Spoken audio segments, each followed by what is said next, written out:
हर एक प्राणी के जीवन में कोई ना कोई लक्ष्य जरूर होता है और इसे पाने के बाद जो अनुभूति होती है वो सर्वोपरि है। जैसे एथलीट किसी दौड़ के बाद में उच्चता रनर्स हाई अनुभव करते हैं, आपको भी अपना लक्ष्य पाने के बाद बिल्कुल वैसा ही अनुभव होगा। इस लेख में लक्ष्य निर्धारित करने और उन्हें पाने के बहुत सारे तरीके दिए गए हैं। लक्ष्य अपने आप ही पूरे नहीं हो जाते, आपको इनका पीछा करने के लिए तैयार रहने की जरूरत है। तो आइए शुरुआत करते हैं, आगे बढ़ते हैं, अपनी तमन्ना पूरी करते हैं। लक्ष्यों की तैयारी करना। आप क्या हासिल करना चाहते हैं तय करें, दूसरे लोग आपसे क्या कराना चाहते हैं इस बारे में ना सोचें। अपने लक्ष्य सिर्फ अपने लिए ही बनाएं। एक अध्ययनों के अनुसार जब आपके लक्ष्य व्यक्तिगत रूप से सार्थक होते हैं तो आपके इन्हें प्राप्त करने की संभावना भी बढ़ जाती है। 2. ये लक्ष्य बनाने और उन्हें पाने की प्रक्रिया का सबसे कठिन दौर होता है। आप क्या चाहते हैं, इसका जवाब आपकी आंतरिक और बाहरी प्रेरणाओं का मिला जुला रूप होता है। अपना एक लक्ष्य पाएं जो आपके जीवन में संतुलन बिता सके। ऐसे लक्ष्य बनाएं जिनसे आपको और आपके आसपास के लोगों को खुशी और लाभ प्राप्त हो। खुद से कुछ सवाल करें, जैसे कि मैं अपने परिवार, समुदाय, दुनिया को क्या देना चाहता हूँ, या फिर मैं किस तरह से आगे बढ़ना चाह रहा हूँ। ये सवाल आपको लक्ष्य पाने की दिशा निर्धारित करने में मदद करेंगे। 3. कोई बात नहीं यदि आपके विचार इस समय के हिसाब से बहुत व्यापक हैं, आप इन्हें बाद में संकीर्ण भी कर सकते हैं। 2. प्राथमिकता दें। एक बार आपको पता चल जाए कि आप क्या पाना चाहते हैं तो आपको इन क्षेत्रों की प्राथमिकता तय करना होगी। अपने जीवन के हर एक क्षेत्र पर एक ही बार में काम करने से आप बीच में ही रुक सकते हैं और फिर इस तरह से किसी भी लक्ष्य को नहीं पा सकेंगे। 4. अपने लक्ष्यों को 3 क्षेत्रों में बांटें, पहला, दूसरा और तीसरा स्तर। पहले स्तर के लक्ष्य आपके लिए सबसे महत्वपूर्ण होंगे और इन्हें पूरा करना अति आवश्यक होगा। दूसरे और तीसरे स्तर के लक्ष्य इतने भी ज्यादा महत्वपूर्ण नहीं होंगे, इन्हें भी बहुत ही सीमित रखें। उदाहरण के लिए, मेरे स्वास्थ्य में सुधार लाना या परिवार के साथ ज्यादा समय बिताना पहले चरण का लक्ष्य हो सकते हैं। अपना कमरा साफ करना दूसरे स्तर का लक्ष्य और बुनाई करना सीखना तीसरे स्तर का लक्ष्य हो सकता है। 3. व्यक्तिगत लक्ष्यों को लिखें। ऐसा क्या है जिसे आप हासिल करना चाहते हैं, इसे सोचते वक्त बहुत ही विशिष्ट और यथार्थवादी बने। अध्ययनों की माने तो कुछ विशेष लक्ष्य निर्धारित करके आप इन्हें हासिल करने की संभावना को बढ़ा देते हैं और इससे आपको सामान्य से ज्यादा खुशी भी प्राप्त होगी। जहां तक हो सके विशिष्ट और विस्तृत बने और ध्यान रखें कि आपको बड़े लक्ष्यों को छोटे छोटे लक्ष्यों में तोड़ने की जरूरत होगी। 5. खुद से अपने लक्ष्य के बारे में कुछ सवाल करें। इन्हें पाने के लिए आपको क्या करना होगा, आपकी सहायता कौन करेगा, आपके लक्ष्य की प्रत्येक अवस्था कब तक पूर्ण होंगी। उदाहरण के लिए, स्वस्थ रहें एक बहुत ही बड़ा और अस्पष्ट लक्ष्य है। अच्छे से खाएं और ज्यादा व्यायाम करें फिर भी ठीक है, लेकिन अभी भी अस्पष्ट और इतना भी विशेष नहीं है। दिन में 3 हिस्सों में फल और सब्जियां खाएं और हफ्ते में 3 बार व्यायाम करें। यह एक स्पष्ट और ठोस लक्ष्य है और इस तरह से इसे पाना और भी आसान हो जाता है। इन लक्ष्यों को किस तरीके से पाना है, आपको इसकी रूपरेखा भी बनाना होगी। जैसे कि अपना फल और सब्जी वाला लक्ष्य प्राप्त करने के लिए क्या आप काम पर इसके साथ कुछ स्वस्थ नाश्ता भी लेकर जाएंगे। अगली बार अब आप जब भी कुछ खाएं तो चिप्स लेने की जगह पर फलों पर ध्यान दें। व्यायाम के लिए क्या आप जिम जाएंगे या फिर घर के आसपास ही पैदल चलेंगे। अपने लक्ष्य की प्राप्ति में सहयोगी इस तरह की बातों के बारे में सोचें और उन पर अमल करें। यदि आपके लक्ष्य के लिए अलग अलग स्तर हैं तो आपका लक्ष्य कब तक पूरा होगा। जैसे कि यदि आप एक मैराथन में भाग लेने की तैयारी कर रहे हैं तो आपको इस बारे में पता होना चाहिए कि ट्रेनिंग का हर एक स्तर कितना समय लेने वाला है। 4. वास्तविक रहें। कुछ बहुत ही कठिन और विशेष लक्ष्य बनाना, जैसे 3 बेडरूम वाला एक घर खरीदना, आपकी बिल्कुल भी मदद नहीं करेगा, खास कर तब जब आपकी गुंजाइश एक बेडरूम वाला घर तक खरीदने की ना हो। अपने लक्ष्यों को सच्चाई से जोड़कर रखें। इस तरह के लक्ष्य बनाना अच्छी बात है, लेकिन फिर आपको उन तक पहुंचना भी आना चाहिए। उदाहरण के लिए, यदि आपका असली लक्ष्य एक घर खरीदना है, तो इसे पाने के लिए आपको बहुत सारे छोटे छोटे लक्ष्यों की जरूरत होगी। जैसे आपको धन की बचत, धन जोड़ना और यदि हो सके तो अपनी आमदनी भी बढ़ाना होगी। हर एक छोटे लक्ष्य को लिखें और इसके साथ ही इसे पूरा करने के लिए उठाए जाने वाले कदमों के बारे में ही लिखें।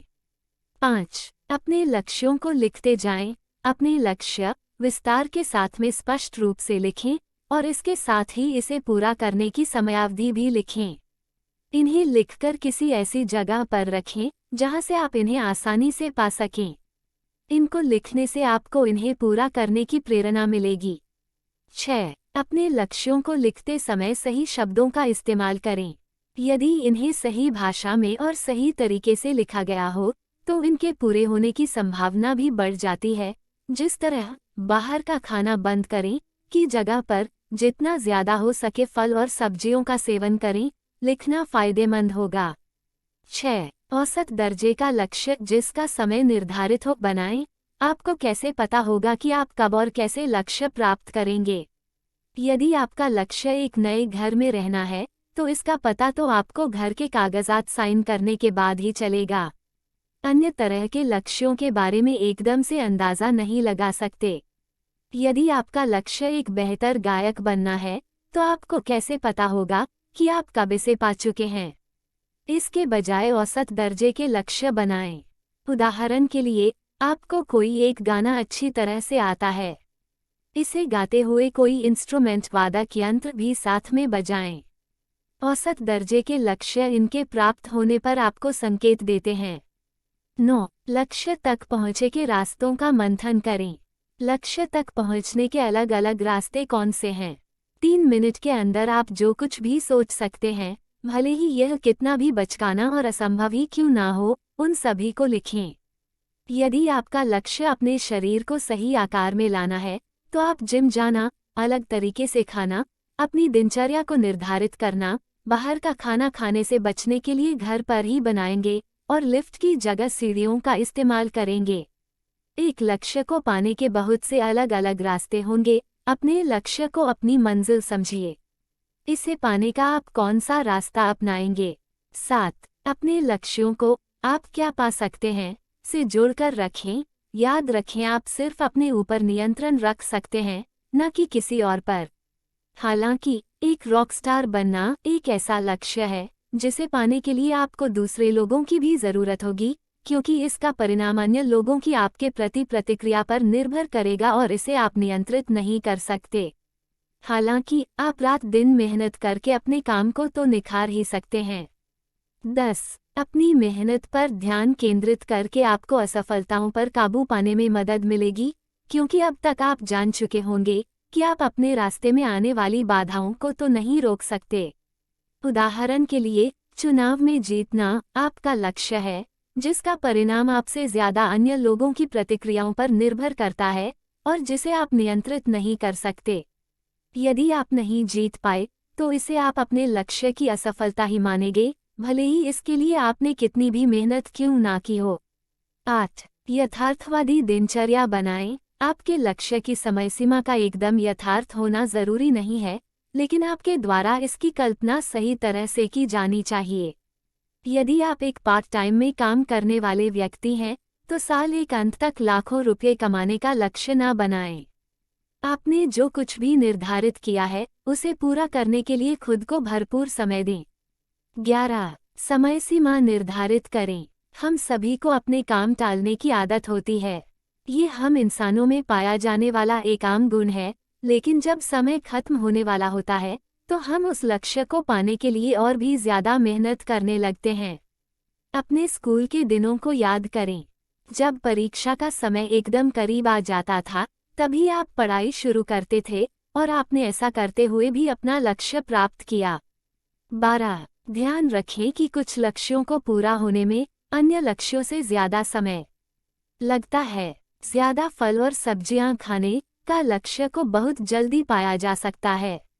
शरीर को सही आकार में लाना कुछ ज्यादा समय और प्रयास की जरूरत होगी। तो इसके अनुसार ही समय सीमा निर्धारित करें। 13. कुछ बाहरी समय सीमा को भी ध्यान में रखना ना भूलें। जैसे यदि आपका लक्ष्य एक नौकरी पाना है तो उस नौकरी के लिए आवेदन फॉर्म की अवधि को भी ध्यान में लेकर आगे बढ़ें। कुछ पुरस्कार भी निर्धारित करें। पुरस्कार वाली धारणा बहुत काम आती है। जब कभी भी आप अपने लक्ष्य को पाएं तो खुद को कुछ पुरस्कार दें। पुरस्कार देने का अर्थ ये बिल्कुल भी नहीं है कि आप खुद को कुछ महंगी सी चीज़ दें, बल्कि कुछ ऐसा करें जो आप करना चाहते हैं लेकिन ये आपके लक्ष्य पाने के दौरान नहीं कर पाते। जैसे यदि आपका लक्ष्य हर रोज़ म्यूज़िक का अभ्यास करना है तो अभ्यास खत्म होने के बाद खुद को आधे घंटे के लिए एक कॉमिक बुक पढ़ने या फिर मनपसंद टीवी शो देखने की इजाज़त दें। लक्ष्य प्राप्त ना होने के लिए खुद को सज़ा ना दें। इस तरह से खुद को सज़ा देकर आप खुद को आगे भी लक्ष्य बनाने से और इन्हें पाने से रोक रहे हैं।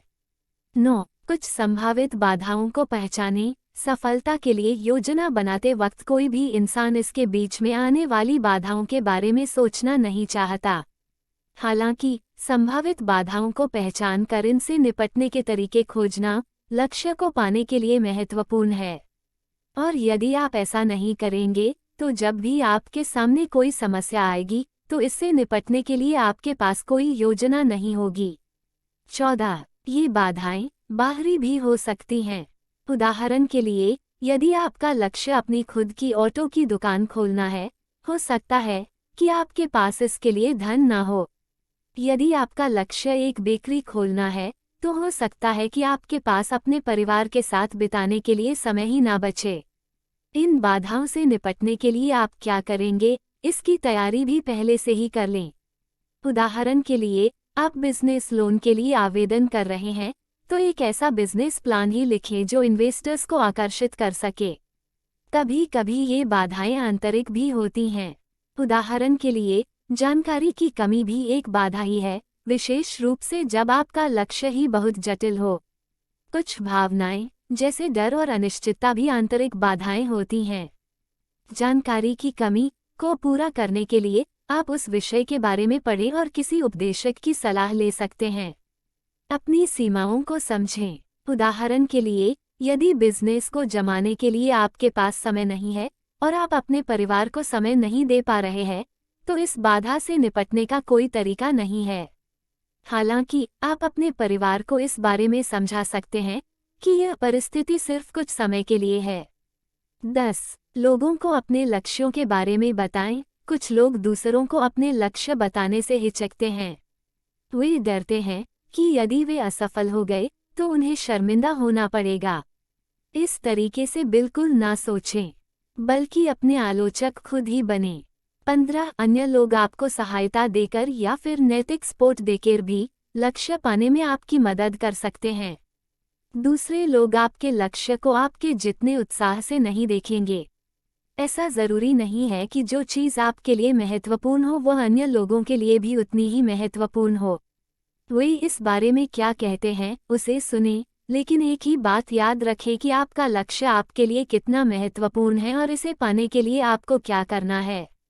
16. आपको ऐसे लोगों का सामना भी करना होगा जो शायद आपके लक्ष्य को सपोर्ट ना करते हों। सिर्फ एक ही बात याद रखें, आप अपने लक्ष्य को पाने की मेहनत सिर्फ अपने लिए ही कर रहे हैं, ना कि किसी और के लिए।